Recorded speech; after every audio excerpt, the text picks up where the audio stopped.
여러분 안녕하세요. 하승룡입니다. 오늘은 수원에서 있었던 조선족에 의한 살인사건. 이 사건은 그 조선족에 의해서 일어난 건데 2014년 12월 4일입니다. 수원 팔다산이라고 유명한 산이 있죠. 이 산을 등산하던 등산객이 평소 자기가 즐겨 오르던 등산로에 까만 비닐봉지가 두툼하게 길 옆에 바로 놓여 있기 때문에 얼핏 보니까 쓰레기 같지 않고 해서 궁금하니까 그 봉투를 열어봅니다. 열어보니까 의외로 시신 일부가 들어있었습니다. 즉시 경찰에 신고를 했죠.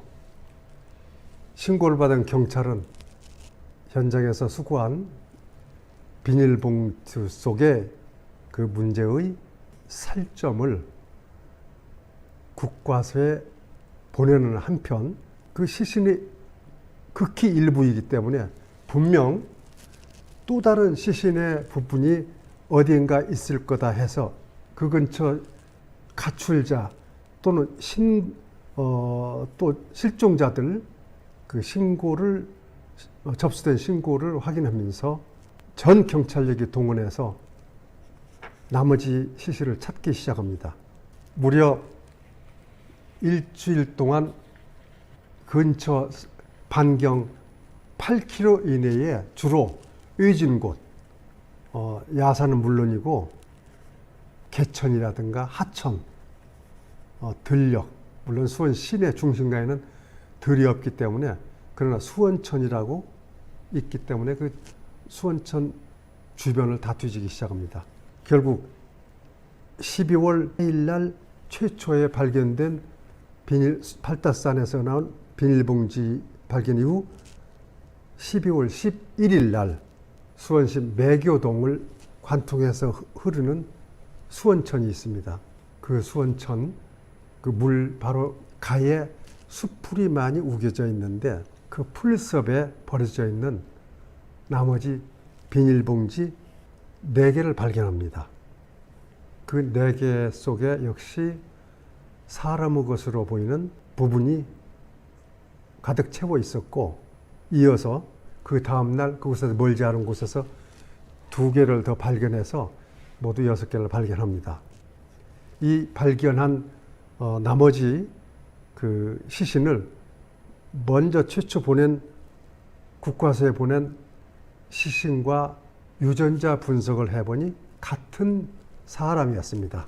한편 이 시신의 주인을 찾기 위해서 경찰은 실종자 또는 미귀가자 신고를 해온 모든 자료를 분석 결과 12월 8일 날 어떤 여자분이 경찰에 자기 동생이 직장에 다니는데 직장에서 퇴근한 이후 집에 돌아오지 않고 있다라는 신고를 확인합니다. 신원을 알아보니 조선족이었습니다.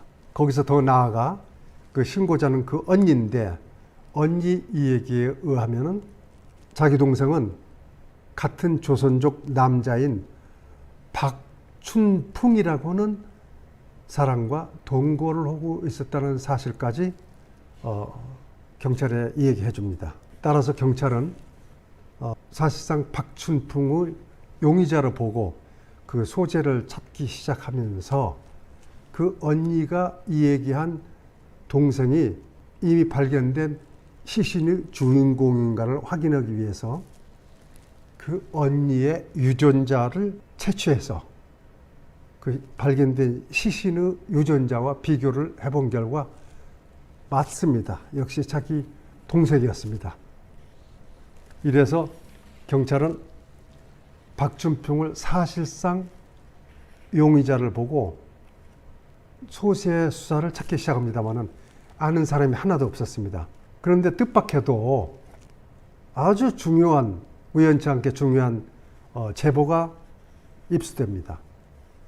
즉 수원시 교동에 있는 다가구 주택을 운영하는 집주인이 신고를 해왔는데 12월 11일에 자기 단독으로 살고 있는 혼자 살다는 1층 방을 어떤 남자에게 월세로 계약을 했는데 계약한 이후로 집에 그 사람이 돌아오지 않는다 라는 신고였습니다. 그래서 그 계약서를 경찰이 확인해 보니까 박춘풍이었습니다.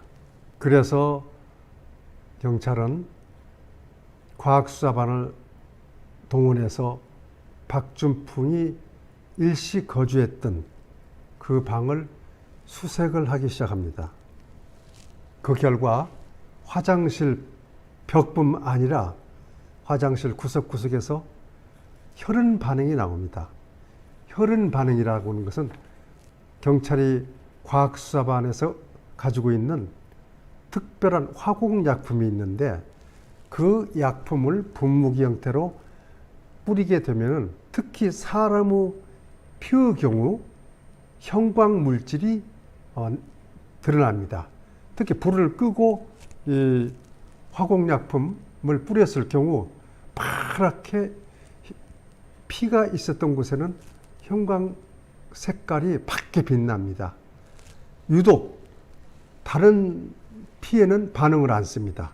또 다른 물질에도 반응을 안 씁니다. 그러나 사람 피에만 반응을 합니다. 또한 그 방에는 그 지금까지 발견했던 그 시신을 넣어뒀던 같은 비닐봉지가 많이 발견이 됩니다. 이렇게 해서 경찰은 이 박춘풍만 검거만 하면은 이 사건을 해결될 것으로 이제 보고 있었죠. 그래서 박춘풍의 휴대전화번호를 알아내 가지고 이제 위치 파악에 들어갑니다.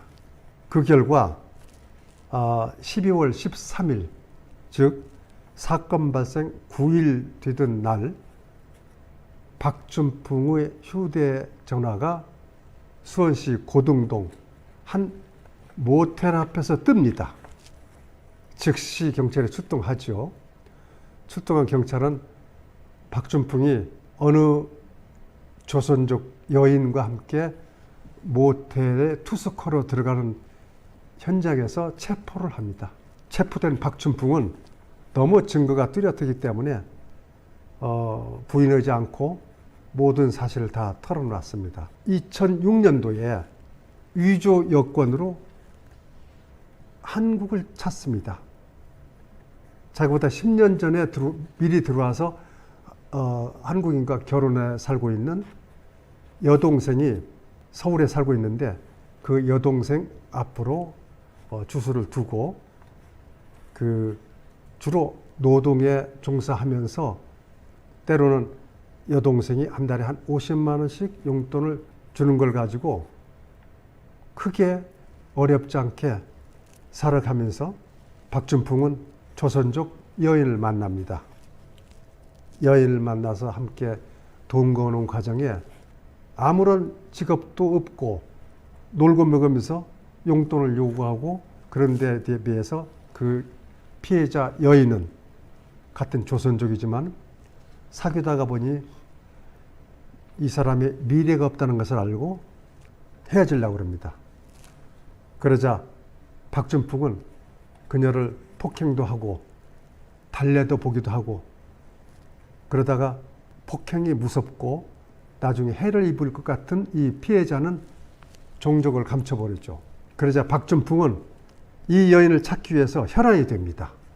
모든 조선족들에게 쫓아다니면서 이 여인을 찾는 데 도움을 주면은 150만 원을 주겠다고 현상금까지 겁니다. 그러다가 결국은 이 여인을 찾아내는 데 성공하죠. 그래서 거부원은 여인을 달래면서 잠깐만 얘기하자라고 집으로 유인해가지고 거기서 살해를 합니다.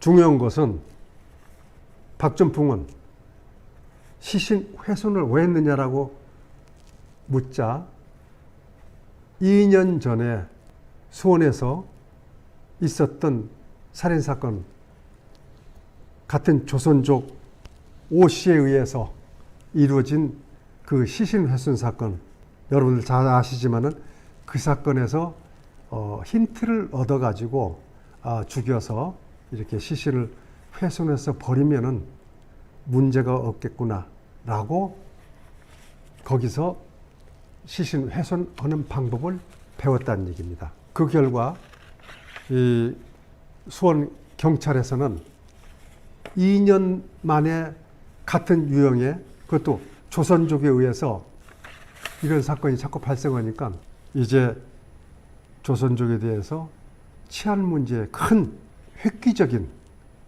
대책을 세워야 됐습니다. 특히 수원 역전 일대는 지금도 그렇습니다만은 요즘 코로나로 인해서 많이 귀국도 하고 그랬다 하더라도 새벽 2, 3시까지 거의 조선족들이 몇천 명씩 몰려다니고 그렇습니다.